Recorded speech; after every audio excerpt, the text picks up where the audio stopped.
କିଛି ଦିନ ବ୍ୟବଧାନରେ ପୁଣି ଘନ କୁହୁଡି ଦେଖାଯାଇଛି ବଣେଇ ଅଞ୍ଚଳରେ। ଆମ ପଛରେ ଦୃଶ୍ୟ ବି ଦେଖୁଥିବେ କେମିତି ପୁରା 10 ମିଟର ପର୍ଯ୍ୟନ୍ତ ଦେଖାଯାଉନି।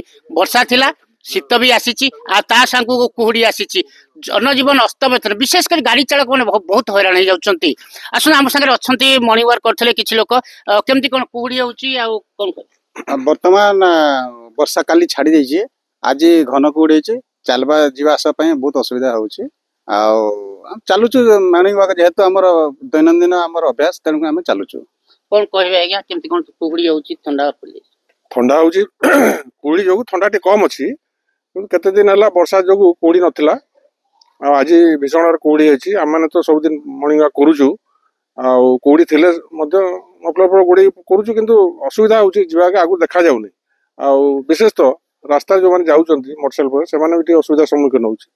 ସେ ଯାହା ହଉ କୁହୁଡି ପାଇଁ ଟିକେ ଆନନ୍ଦ ବି ଲାଗୁଛି, ପରିବେଶ ସୁନ୍ଦର ଲାଗୁଛି। ପରିବେଶ ସୁନ୍ଦର ଲାଗୁଛି। ଗରିବ ଲୋକମାନେ ଶ୍ରମିକ ମାନେ ଯୋଉ ଲେଟ୍ ହଉଛି କି ନାଇଁ କାମ କରିବା? ହଁ, ଏଟା କାମ ପାଇଁ ଲେଟ୍ ହଉଛି। ସେମାନେ ଯୋଉ ଦୂର ଦୂରାନ୍ତକୁ ଯିବା ପାଇଁ ଚାହୁଁଥିବେ, ସେମାନେ ବି ଲେଟ୍ ରେ ଯାଉଛନ୍ତି। ସେ ଯାଉ, ଏଟା ତ ପ୍ରକୃତିର କଥା, ଏଟା କେହି କହିପାରିବେନି।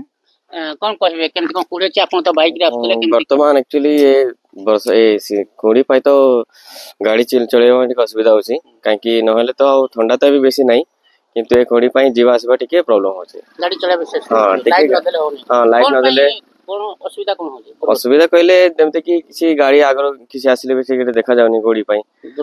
ଦୁର୍ଘଟଣା ପାଇଁ ଟିକେ ଅସୁବିଧା, ନହେଲେ ଆଉ କିଛି। ଆପଣ ଦେଖୁଥିଲେ ଏମିତି କୁହୁଡି ହଉଛି ଯେ ବର୍ତ୍ତମାନ 7ଟା 7:30 କୁହୁଡି ଛାଡୁନି। ପ୍ରଥମ ଯେତେବେଳେ କୁହୁଡି ହେଇଥିଲା, ଲୋକ ଅସ୍ତବ୍ୟସ୍ତ, ଯାହା କୁହୁଡି ଆସିଲେ ଖୁସି ଥିଲେ, କିନ୍ତୁ ଏପଟେ 2-3 ଦିନ ହେଲା ଏମିତି କୁହୁଡି ହଉଛି, ଆଉ କିଛି ଦେଖାଲେ, ଯାହା ଫଳରେ ହଇରାଣ ହଉଛନ୍ତି ଲୋକ। ବଣେଇରୁ ରଞ୍ଜିତ ଚୌଧୁରୀ, OTV।